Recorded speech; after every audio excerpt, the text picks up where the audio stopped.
Hi everyone! Kumusta kayo? My name is John Angelo. Welcome to my channel and mag-usap na naman tayo about skincare, and skincare. So, make sure to keep watching. So, ang topic natin for this video is all about double cleansing. Kung ano ba siya, dapat ba siyang gawin, and kung oo, ano yung mga best products na pwedeng gamitin.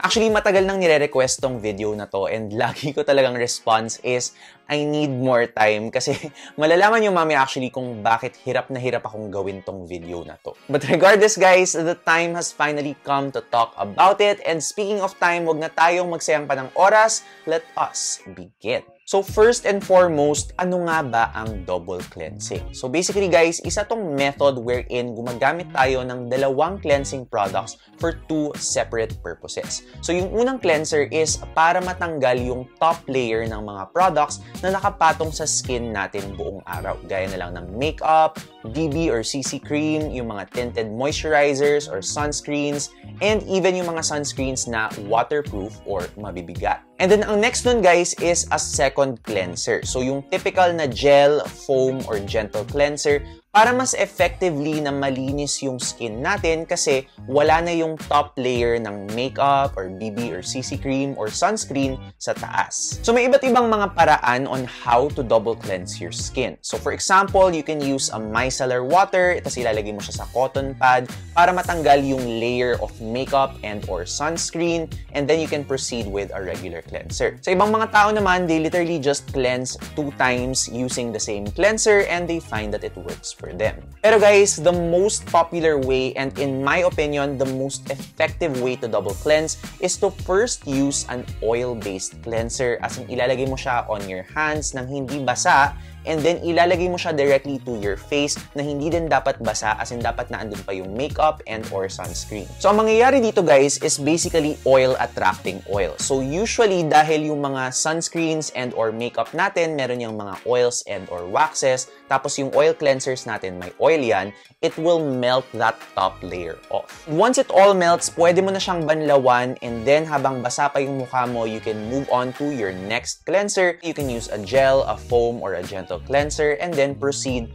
how you normally wash your face. Now, para sa akin guys, yung method na in-explain ko sa inyo just now, in my opinion, that is the superior method compared dun sa first 2 methods na sinabi ko. And meron akong 2 reasons why I think that is. Now, yung first reason guys is a good oil-based cleanser can melt away even the strongest, most waterproof makeup or even the heaviest sunscreens in just a few seconds. Compare nyo yun guys sa micellar water method na ilang times ka kukuha sa cotton pad, ilang beses mo siyang isa-swipe sa face mo, at ilang cotton pads ang magagamit at gagastosan mo. Now dati guys, in my personal experience, gumagamit ako ng around mga 2 to 3, sometimes even 4 or 5 na cotton pads, which honestly guys, medyo nakakapagod siya. Kasi guys, swipe ka lang talaga ng swipe hanggang wala ka nang makitang residue sa cotton pad.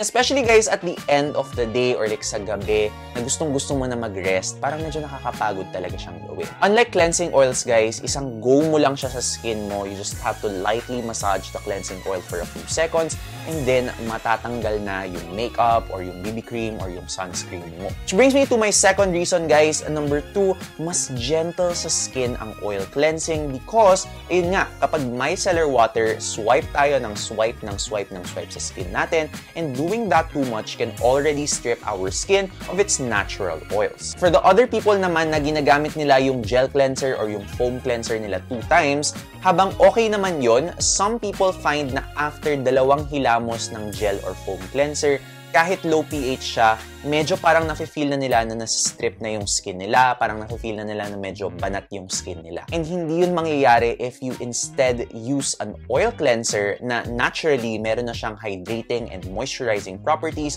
to keep your skin from being stripped. So for these 2 reasons guys, and dahil in my opinion medyo mas superior talaga yung oil cleansing, ito yung magiging focus ng video natin. Now with that being said guys, balik tayo sa golden question.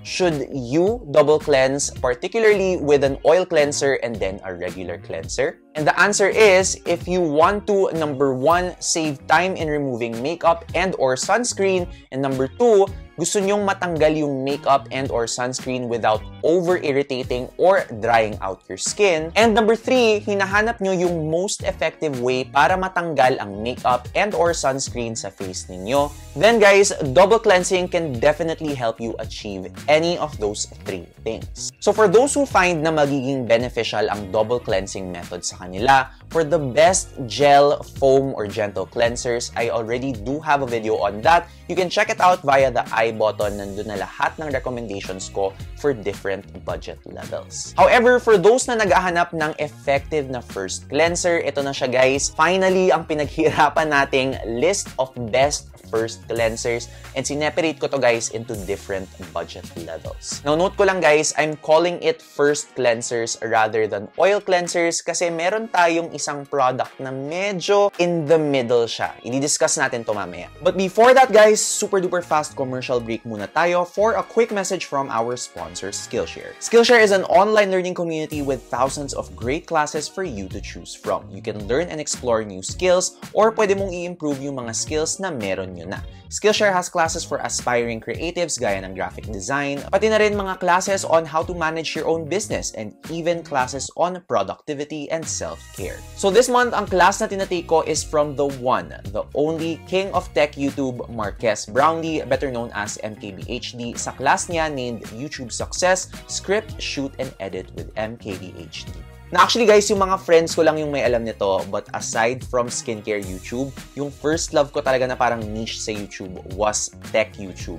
And I have been following Marques or MKBHD years before naging million na yung subscribers niya. And guys, ang galing-galing talaga ng class niya. It's also so great to look up to such a skilled content creator, as in ang dami kong natutunan sa class niya that I can apply to my channel to give you guys so much better content. So you can find his class and many other classes in Skillshare, and the best part is, since Skillshare is curated specifically for learning, there are no ads in it, and they're always launching new premium classes so you can stay focused and follow wherever your creativity takes you. Also guys, the first 1,000 subscribers to click the link in the description box below will get a 1-month free trial of their premium membership, so you can also learn and explore. Thank you again Skillshare for sponsoring this video, and as promised, ito na ang mga best double cleansing products for different budget levels. Mag-start muna tayo with our first product. This is for those na maraming budget. And guys, kung quality at quality lang talaga ang hanap natin,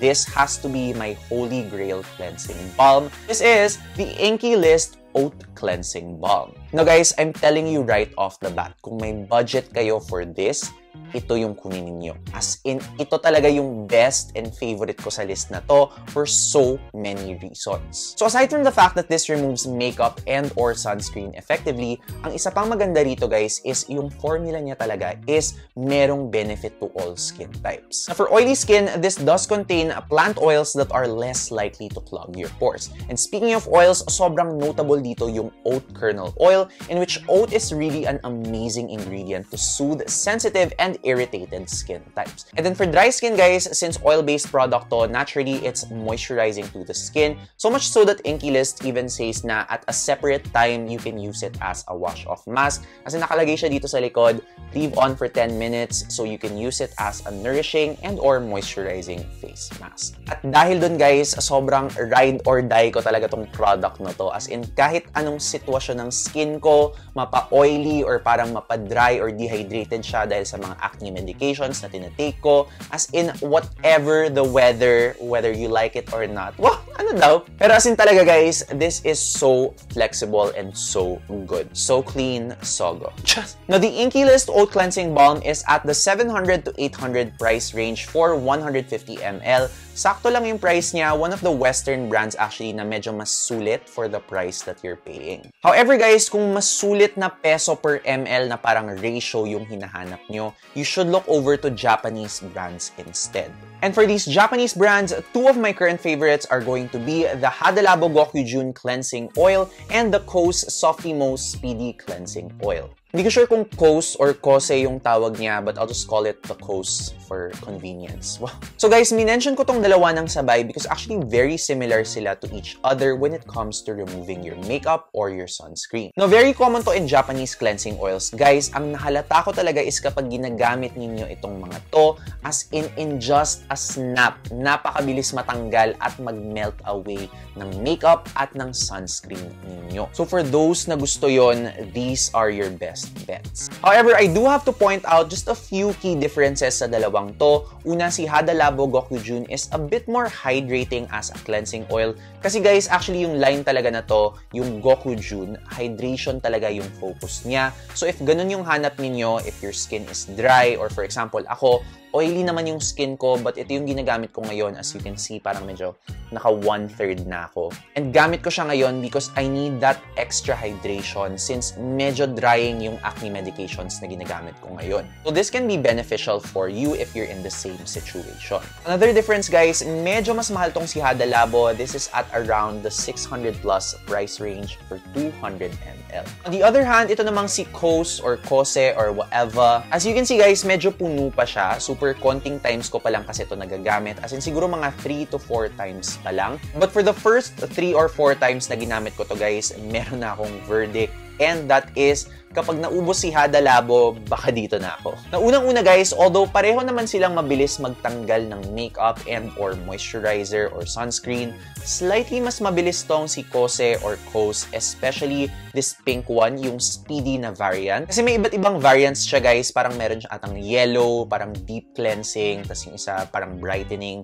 But I got the speedy one instead. True to its name guys, speedy talaga siya. However guys, ang caveat nga lang nito is less hydrating siya compared dun sa Hada Labo. Pero honestly, hindi naman yun super significant. As in, slight lang naman siya in my opinion. And mafe-feel mo lang siya siguro if mas dry yung skin mo. And even then, I don't think it's a bad option kung ito yung gamitin mo. But another thing about this guys is sa Japanese cleansers, sulit na sulit ako rito because nasa 400 pesos price range ito at 230 ml. So around mga 1.8 pesos per ml siya, and at 230 ml, unless everyday ka nagme-makeup, which ako hindi naman ganon, this will actually last you a really long time. As in, kung itong 200 ml Hada Labo, nakaka half a year na to sa akin, what more ito? And last but not the least guys, we have recommendations for those na may drugstore budget or nagtitipid. Alright, so ito na guys, dito nyo na malalaman yung reason kung bakit namomoblema ako sa video na to.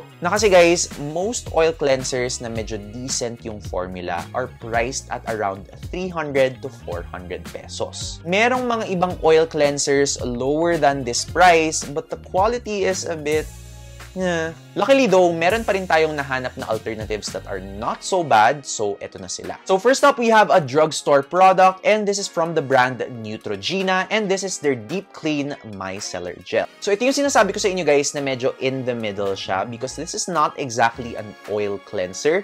Yung technology na ginagamit niya is yung micellar water, and then parang nasa cleanser form siya. However, you would use this the same way that you would use an oil cleanser. As in, ilalagay mo rin siya sa dry hands and sa dry face, and it effectively removes the makeup. So actually guys, for the price that you're getting this is actually a pretty good product. Very thorough to magtanggal ng makeup and or sunscreen. Sometimes so thorough na parang nag-double cleanse na ako after ko siyang gamitin ng isang beses. Now because of that guys, medyo mas marirecommend ko to for those who have oilier skin types. I think you guys will really enjoy using this. However guys, pro tip lang, unlike cleansing oils, huwag nyo to masyadong patagalin sa skin ninyo kasi nga medyo thorough to maglinis. So, kapag iniwan nyo siya ng masyadong matagal, baka masobrahan yung skin ninyo. However guys, this does have that 0.5% Cica portulaca complex, which is basically Centella asiatica and Portulaca oleracea, mga soothing plant extracts yun that can potentially help soothe the skin if medyo masobrahan siya from this cleanser. So this one guys, nakuha ko siya at